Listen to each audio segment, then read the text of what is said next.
Now, Washington Mornings on the Mall. 105.9 FM. And AM 630. WMAL.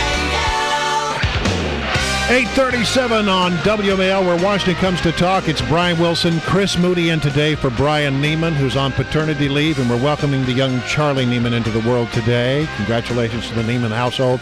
Joining us on the line from your Fox News channel, Bret Baier, host of Special Report with Bret Baier. How are you this morning, Bret? Good morning, and welcome to Charlie. Yeah, it's a good day for the Neiman household. Okay, want to talk to you. There's so much to talk to you about. Where do we start?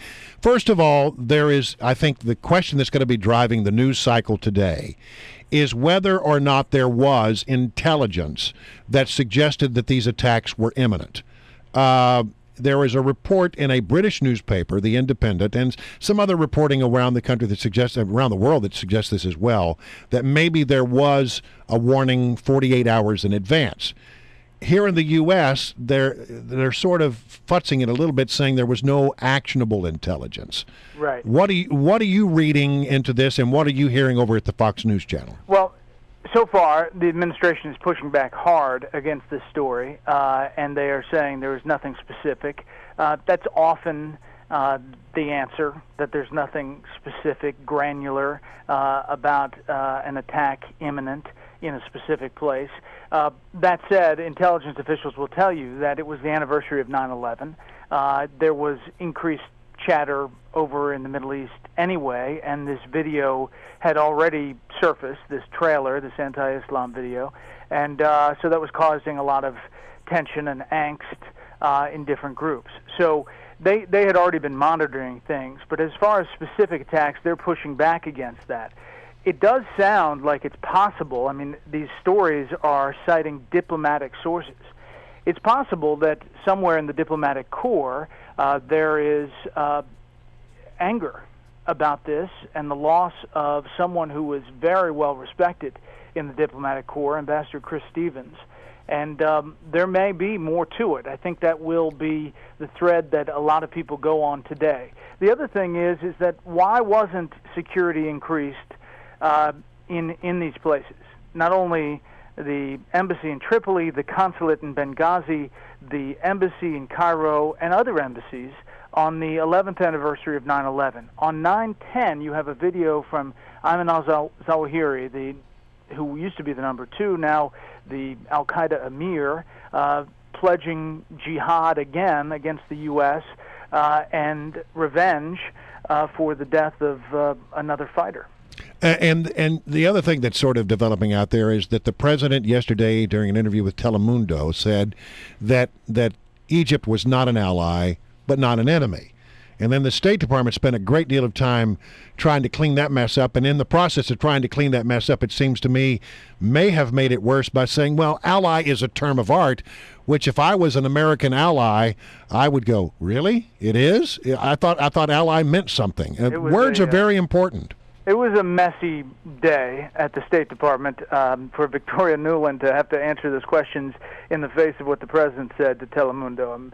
Eventually, she tried to say that it was a legal term of art, and that was the word and phrasing that the White House, Jay Carney, used as well. But, when you parse those words, the bottom line is that an ally is an ally, and Egypt, after $70 billion over a number of years, is an ally. The new government obviously is untested about how well they'll stand with the U.S., and I think the delay in the response from President Morsi is evidence of that. Now, Brad, Chris Moody here from Yahoo News. Wondering how big this story is going to get. Up until now in the election, we've been told that it's going to hinge on the economy. Here we have a story that looks like it's really blowing up. How long do you predict this could last in the news cycle, and how much of an impact do you think could it have on November when the economy is still sluggish? And is this going to be the defining story here? Yeah, Chris, it's really interesting. I mean, you know that we operate in chapters, it seems, in presidential elections and in our coverage. And this is the chapter we're in. And you don't know. I mean, you look around the map, and you see today as the day of prayer. That's going to be a day of protest a lot of places. I mean, there's a potential powder keg there.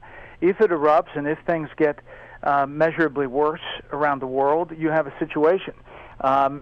Can there be a moment? Is there an ad coming that says, the situation was developing and President Obama went to Las Vegas for a fundraiser? I don't know. And does that affect people's vote? I think you're right that the election still turns on the economy. And more important, perhaps, is the Fed action yesterday that suggests that there really aren't any more arrows in the quiver. Getting back to one point, I'm surprised the question has not been asked, and this seems to be sort of dismissed out of hand, that, why isn't somebody saying, excuse me, in the 5 days leading up to September 11th's anniversary, the president did not attend his daily briefing? Is that a bigger deal? I mean, I think that's a big deal. Do other people think it's as big a deal? Well, the administration does not. They say that he gets his needed intelligence and he reads his brief either on paper or on his iPad. They say it's not a big deal. But you're right. In the lead up to the anniversary of 9/11, when there's tension out there, when you have uncertainty around the world, I guess just because we're used to seeing the images or the thought of the president meeting with his intelligence team about what's happening, that's you assume what's going on. But the president did not do that. Yeah, and it seems to me that while you can get it on paper, that there's some merit to actually having a person that you can do follow-up questions with, and then also you can then turn and say, we need to do this about that.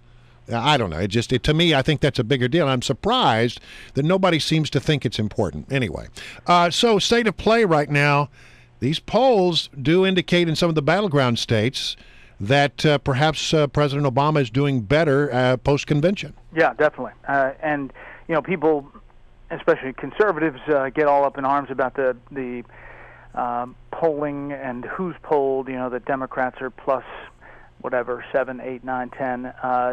Different polls have different measures, but the trend here is a pretty significant bounce out of the Democratic convention.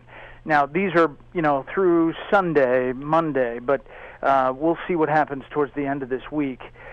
Clearly, Ohio has moved towards the president, at least in poll after poll, and that's really significant for the Republicans.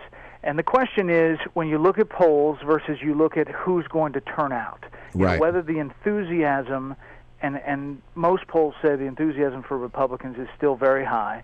The enthusiasm and the get out the vote is different than, somebody answering a phone call. Who do you like? All right. Bret Baier, always good to have you on the program. Thanks for joining us. Okay, have a good morning.